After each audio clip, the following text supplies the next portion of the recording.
Hello everyone. So today I'll be talking about sudden natural deaths. Okay, so I'm going to start sharing the screen. Okay, so today what you're going to learn is sudden natural deaths. Okay, the definition and then the causes of such sudden natural deaths. Okay, so let's start off with the definition of what a sudden natural death is. Okay, so sudden natural death is a death that occurs within 24 hours in an otherwise healthy individual once symptoms appear.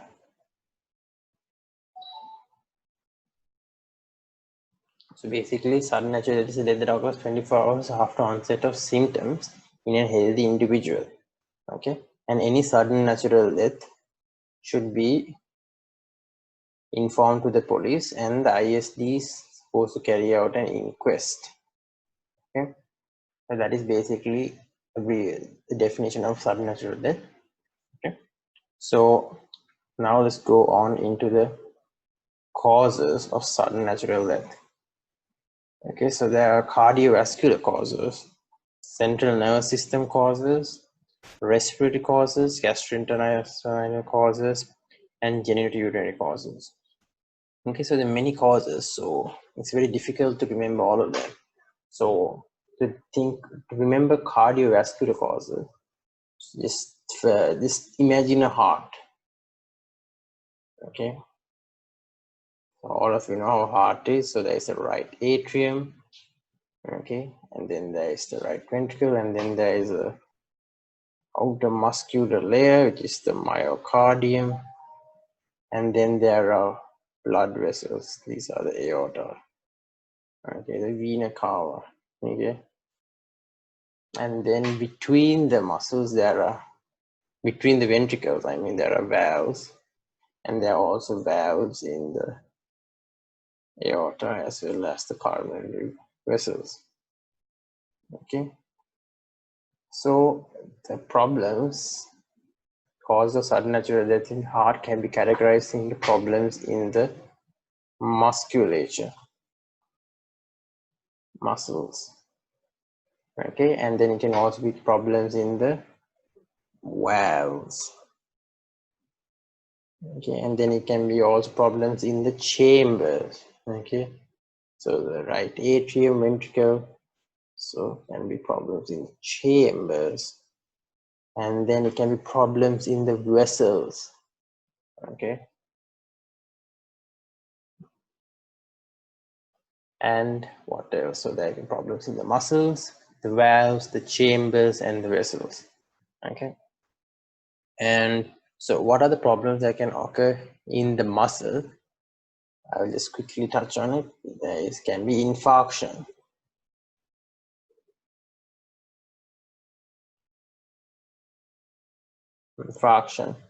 Then myocarditis, and then there can be hypertrophy.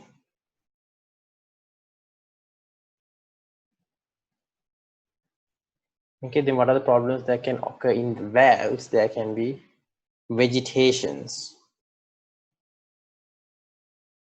due to rheumatic fever or infective endocarditis. Okay, then the problems in the chambers is there can be cardiomyopathies.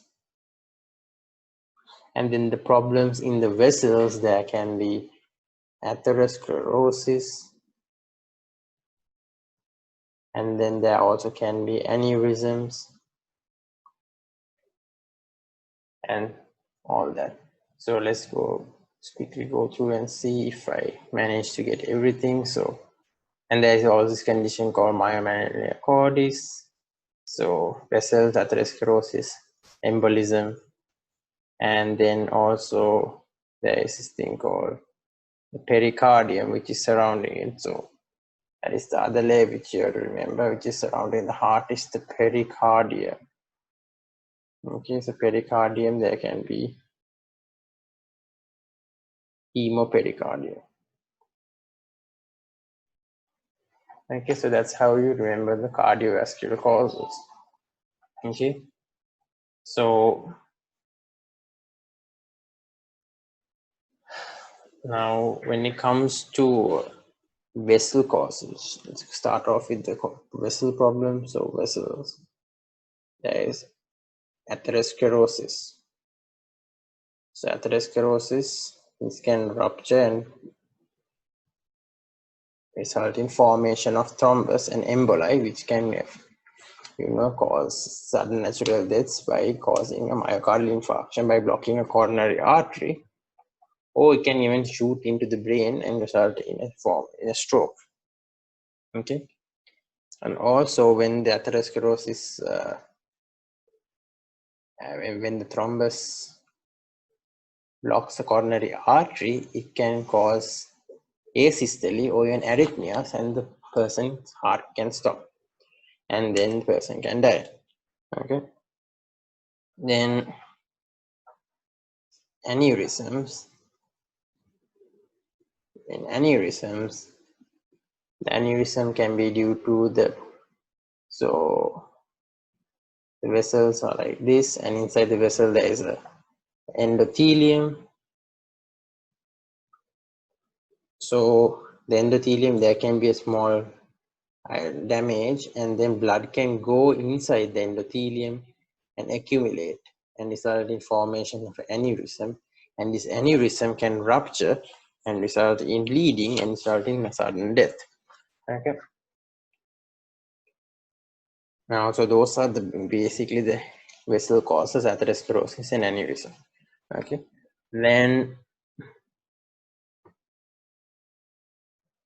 important one is myocardial infarction. So myocardial infarction is when there is reduced blood supply to the myocardium, basically the heart, and therefore the heart will undergo ischemia. So I just write here myocardial infarction. So how do you die? Yes, you can die due to arrhythmias and asystole, or else the heart muscle can get thin. Okay, so there can be thinning of the heart muscle due to ischemia, and this can rupture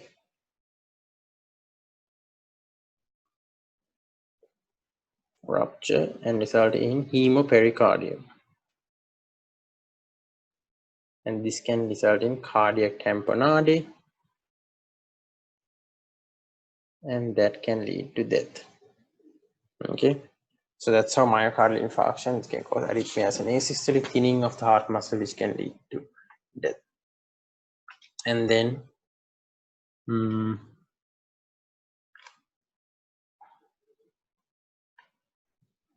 myocarditis.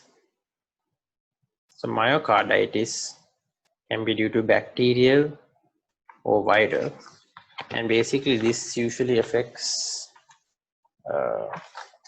it's usually a microscopic diagnosis. It can't be seen clinically.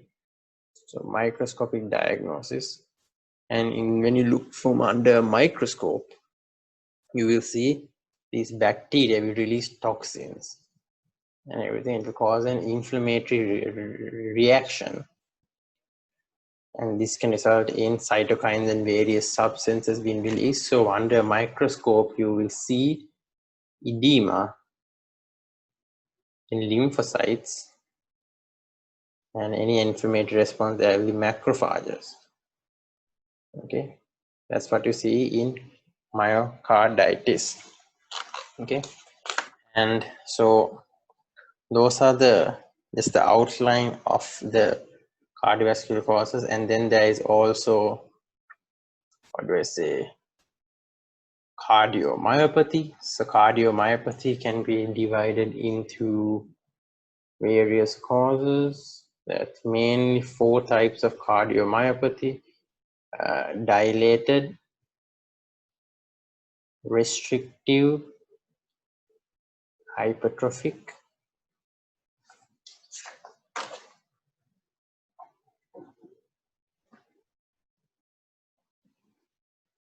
hypertrophic and constrictive.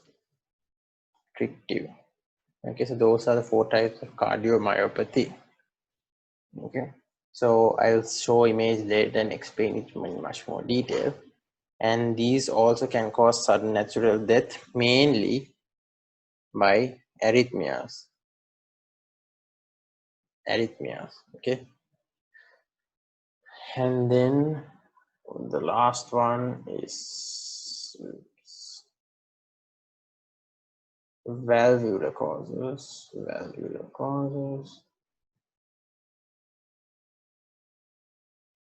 Okay.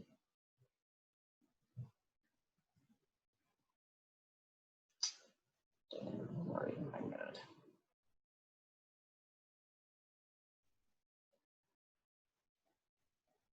Valvular causes. Okay, so valvular causes mainly due to rheumatic fever and infective endocarditis. So how does this lead to death? There can be vegetations in both, and these can embolize and cause death. Okay, so it can embolize into the brain and even certain organs such as the adrenal glands, mainly infective endocarditis, has a higher chance of embolization compared to rheumatic fever, and they can embolize into the liver, the brain, and various organs and result in death. So other way it can cause is can cause mitral stenosis, rheumatic fever, and cause mitral stenosis. That is, the mitral valve is very stiff, and therefore blood is coming in very limited amounts in the ventricles from the left atrium. Okay, and this can cause atrial fibrillation, and this can cause arrhythmias, and then can cause death if untreated. Okay, and so those are mainly the cardiovascular causes. So now let's go through some slides. Okay, so these example of myocardial infarction. So remember,